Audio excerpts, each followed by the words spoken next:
Hey folks, this is Ben Gessel. I'm just making a kind of video game review here, at least a first impression type video game review of a Bard's Tale. At least it's the first. I think there's three different Bard's Tales.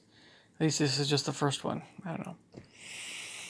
So I'm not really as aware of the overall quest yet. It's kind of a little bit traditional or cliche. Nothing particularly unique or especially memorable about the main plot so far. Um, but well, so this review won't have much in the way of anything that would spoil it for you.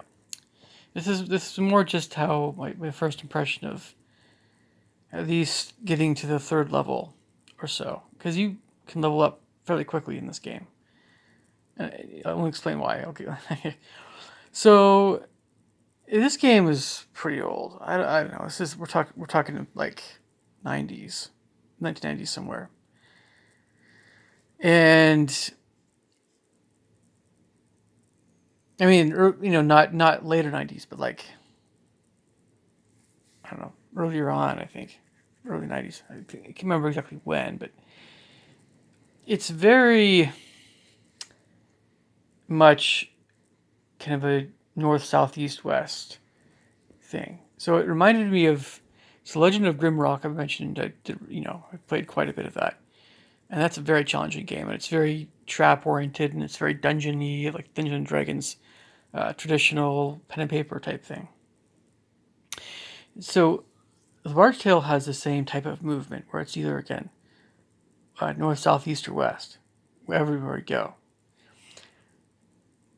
So it maybe isn't always so fun, but it's not that big of a deal, really. Um, but what it is it's kind of at least you start out in a city, and it's kind of like the buildings themselves are basically one spot that everybody moves into the same at the same time, or one square or something like that. And, so far that's just how it is. Everything's one square. You move square by square kind of thing, and you can also just like Legend of Grimrock, you can move very rapidly or slowly. Um, the let's see here. I'll mention the good things first, and then maybe some of the not so great things or critiquey things later. I like the colors in the game. It's pretty vibrant colors. It's not quite Legend of Grandia level, but it's up there. Yeah, it has an appeal to it that way. Um, let's see. It's also um, it's easy to play in terms of just it's not really super complex. Um, for some folks, it would take some getting used to, and I'm not too unfamiliar with this type of game, but I mean, unless you've done a lot of games involving, you know, WAS, I don't know, well, using the keyboard keys for movement and, um, you know, unless you've done a lot of just this kind of square kind of stuff like movement. Um, yeah, I think Legend of Grimrock is a lot like this sort of game. But there's like the Wizardry games are also a little bit like this, and unless you've done a lot of this kind of playing, it will feel a lot different than like much different than Elder Scrolls or Baldur's Gate or something like that. It's you know. Anyway, um, but it's not really that hard to understand the game. But the thing is too is that if you get it on GOG, you can read the manual, but nobody ever reads the manual, and that's the older games. it's always a better idea to read the manual. Newer games, no. They don't, yeah. But, okay. Also, leveling up isn't all that hard. It's because you're fighting. So this is a good thing and a not so good thing. You're fighting all the time. You're always battling. So if you love battles and battle strategy in regard to kind of a Dungeons and Dragons or fantasy role playing thing where you're, should I? And it's turn based, right? It's not real time, so it's you can decide if you want to use ranged weapons but you have to decide ranged and advanced. You have to have arrows, um, and if you're mage, you can use your staff. You can use spells. Um, so you have some choices, but it can feel a little bit limiting after a little bit because like if you're trying to get out of the city, you can't really do that until I guess you've um, killed all the statues. There's these statues. Maybe this is a semi spoiler alert, but it's not a huge thing. It's not going to ruin the story for you. But I mean, like the game doesn't really explain this very well to you. It doesn't really tell you what you need to do to at least get outside the city. It's like you just kind of explore and you just kind of kill. And there's shops and there's inns and there's different kinds of stores and um, it's a little weird because it can be a little bit tricky to know where you're going. So I mean, I recommend there's places online that where you can see maps of the city. So if you guys played this game, Bard's Tale, definitely recommend getting a map of the city and referring to it quite a bit because you can't have a mini map, but it's like you know it's hard to remember where you need to go sometimes back to. Um, there's like a main there's a place you can go to level up, and there's a place to get basic like weapons and stuff, supplies, and then there's a place you can go to recharge your magical energy. And there's a place that you can go to. There's various inns where you can drink beer.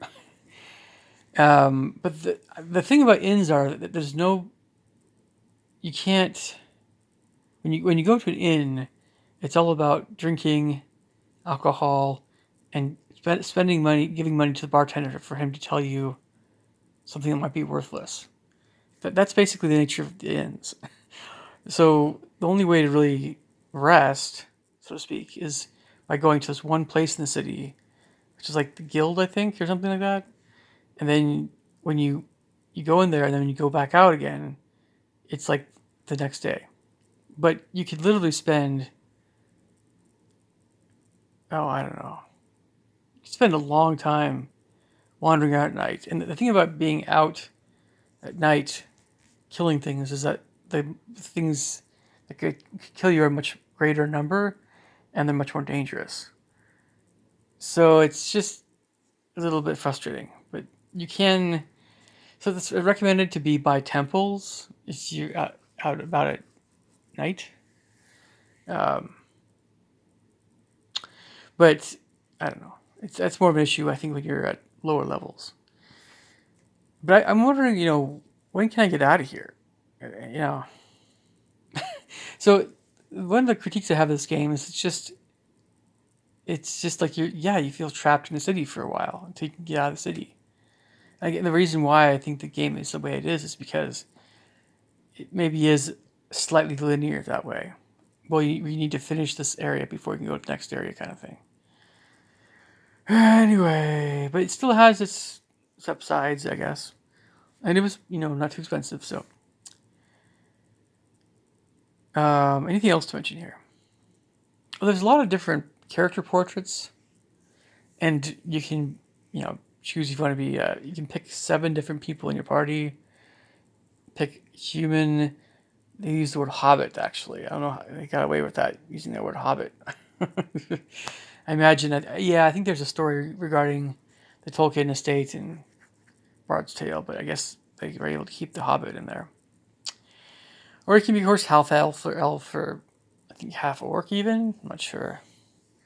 And then some other types of races. Nothing too unusual, but a Hobbit kind of stood out. But or you could be like gnome or something. But there's a lot of different. You know, you have your paladins and warriors, and there's a conjurer and a sorcerer and a magician for different magic users, and then there's some other types I'm not thinking of. It has a fair number of character classes. And